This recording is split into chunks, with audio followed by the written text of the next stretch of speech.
Di mana-mana cerita. Saya punya kitab namanya Khilyatul Auliya wa Tabaqatul Asfiya. Itu syarat kamu kalau daftar wali harus punya kitab itu. Khilyatul Auliya wa Tabaqatul Asfiya. Itu karangannya Abu Nu'aim Al-Asfihani. Kitab itu yang jadi indukan Ihya ketika menyebut Manaqibul Akhyar. Kita tahu Ihya kalau bab tasawuf mengikuti Kutil Qulub yang dikalang Abu Thalib Al-Makdi. Kalau fikih tentu beliau mengikuti Imam Haromen gurunya, yaitu kitab Nihayatul Matlab fi Dirayatil Madhab. Kalau Manaqibul Akhyar beliau ngikuti kitab Khilyatul Auliya. Dan ngikuti itu penting kalau dalam tradisi kiai. Gak boleh seorang kiai kok mikir sendiri, namanya mustakil. Kalau mustakil itu mubtadi', bikin tatanan baru dalam agama. Justru ulama itu harus niru sebelumnya karena sanad itu harus musalsal. Gak boleh Imam Syafi'i bilang haram terus kamu bilang halal, terus murid kamu bilang makruh, terus muridnya kamu ya pokoknya khilaful aula. Nggak boleh gaya-gayanan gitu. Kalau di kampus plagiat itu dilarang, kalau di pondok itu wajib. Makanya banyak kalau tes itu ngerpek, karena belajar itu tanpa batas kata. Lu kok ngerpek? Mboten ya, jadi belajar kapan saja. Jadi mboten ngerpek, mutolaah pas tes. Kacau tuh santri itu. Mutolaah tapi pas apa? Tes. Itu dalam kitab Khilyatul Auliya diterangkan. Uniknya rawinya itu siapa? Sufyan bin Uyainah, orang yang sangat khusyuk, gurunya Imam Syafi'i. Kita tahu Imam Syafi'i punya guru zaman di Mekah itu namanya Muslim bin Khalid Az-Zanji. Dalam hadis ngikuti Sufyan As-Sawri sama Ibnu Uyainah. Tapi beliau intisabnya lebih ke Imam Malik ketika ngaji apa? Muwatta.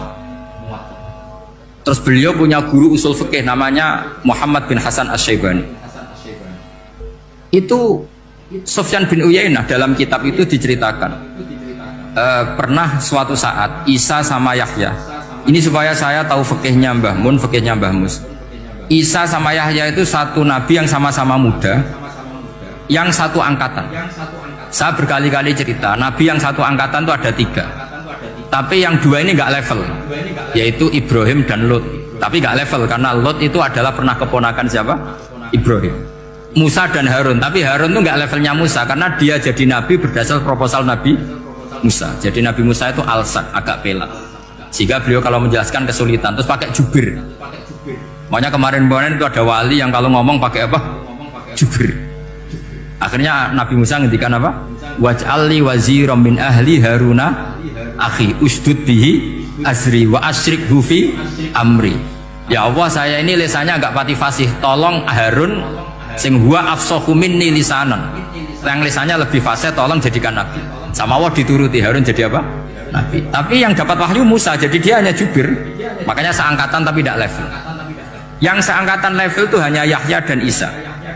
Nabi Isa kita tahu berstatus wa yukallimun nasa fil mahdi wa kahla. Jadi mulai kecil sudah pinter. Nabi Yahya ya gak kalah keren. Ya Yahya khudil kitab bi quwwah wa atainaul hukma sabiyah. Ketika kecil sudah pintar. Jadi ini rivalitas dalam ilmu. Makanya khilaf itu penting. Jangan gontok-gontokan berarti ratau ngaji. Khilaf itu penting. Nabi Yahya itu kalau jalan-jalan sampai Nabi Isa, itu yang Nabi Yahya mesti tanya, aina khiyarun nas, rumahnya orang baik mana? Saya mau nginep di situ. Mesti tanya gitu kalau di satu perkampungan yang beliau-beliau sedang jalan-jalan. Tapi kalau Nabi Isa tanyanya aneh, aina syirarun nas, wong sing elek-elek manggone nang ndi? Akhirnya ini kan terjadi debat, tapi karena sama nabinya ya tidak debat usir terus kubu-kubunan kosong berapa sama kosong berapa, enggak, ini sama ya sama-sama kosong-kosong, sama-sama orang ikhlas itu kosong-kosong. Sama lama terus debat kecil. Kenapa kamu tanya aina khiyarun nas? Mana orang-orang baik? Jawabnya Nabi Yahya, ya kumpul orang baik itu enak, nyaman, teduh, enak lah. Nah kamu kenapa kau tanya mau nginep di aina syirarun nas? Ana nabiyun, ana tabibun, udawil mardo. Saya ini dokter, nabi itu dokter. Di mana-mana dokter menyembuhkan yang sakit. Kalau Anda peneliti penyakit, cari daerah yang banyak endemik penyakit apa yang daerah sehat? Daerah yang kena endemik penyakit. Tapi problemnya Anda sendiri berpenyakit dan kalau ke situ tambah nemen. Ya sama. Kalau kamu kira-kira tidak kuat ya jangan kumpul orang yang seperti itu. Kamu tidak kuat kan? Malah katut. Tapi fikih-fikih kiai-kiai kita, guru-guru kita, berteman orang macam-macam tenang saja.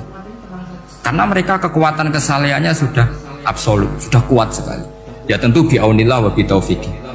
Sehingga kamu tidak usah meki para guru-guru kita.